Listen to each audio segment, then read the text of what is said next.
This week on the Leukopak Lady, I continue from last week talking about reasons why it is important to the success of allogeneic cell therapies to pay cell therapy product donors. Today I focus on altruism, a major issue that has pitted the volunteer blood donation industry against the paid plasma donation industry. The volunteer blood industry has long upheld the idea that donating a part of a person's body should be solely motivated by altruistic reasons, such as helping others and inspiring a giving culture in the community, without expecting anything in return.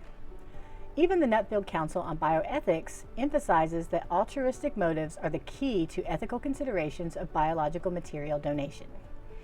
On the other hand, the paid plasma industry reports that routine plasma donors who are paid are also driven by altruistic motivations and the desire to help others. After all, both blood from volunteer donors and plasma from paid donors are used to treat patients in need. A payment to the donor doesn't change that. Consider that when donating biological material, the donor actually gives three things. The first is a part of themselves. Donors offer a part of their bodies to improve the quality of life for others. Truly, this is an invaluable gift that can't be compensated for. Only those who appreciate the value of this life-saving gift are willing to give it. Those who don't value it are unlikely to donate anything, whether paid to do so or not. The next gift is their time. Donors spend time away from work, family, and hobbies to donate.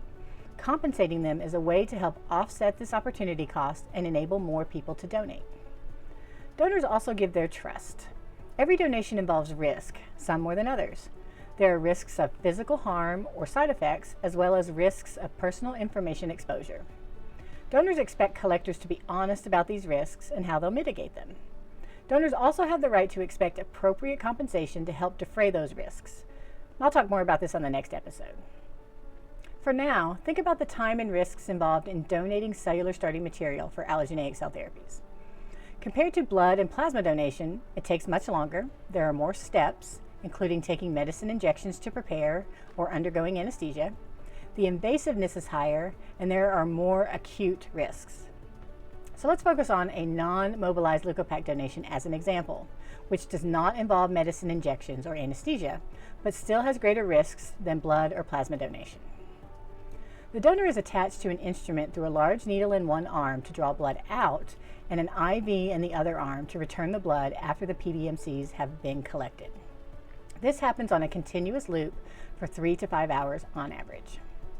There are risks of anticoagulant reactions, which every donor experiences, at least on a minor level, with tingling and mild cramping, while some donors experience a higher level of reaction, severe cramping, and cardiac issues. I've also heard some donors report severe insomnia and fatigue for days after donation. Plus, for a donation to go well, the donor must be very well hydrated. But if they're overhydrated, they risk needing to go to the bathroom during the collection, which causes embarrassment or leads to requests to end the collection early. So put yourself in the donor's shoes here. Wouldn't you expect some compensation for all the work it took you to hydrate adequately, miss work, sit still for half a day, guarantee to be uncomfortable, and risk reactions to the collection process? You wouldn't agree to do this without some compensation. However, you also wouldn't do it without some inherent sense of altruism motivating you to help others. Altruism motivates, while compensation shows appreciation for the time and risk donating. And just because a donor is not paid in cash doesn't mean that they aren't motivated by things other than altruism. Some donate for status in the community or at work. Some donate because of pressure from friends, family, or their employer.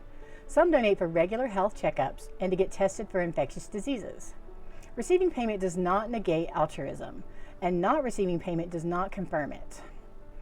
On the next episode, I talk about ethical considerations of paid donations, bringing risk back into the discussion.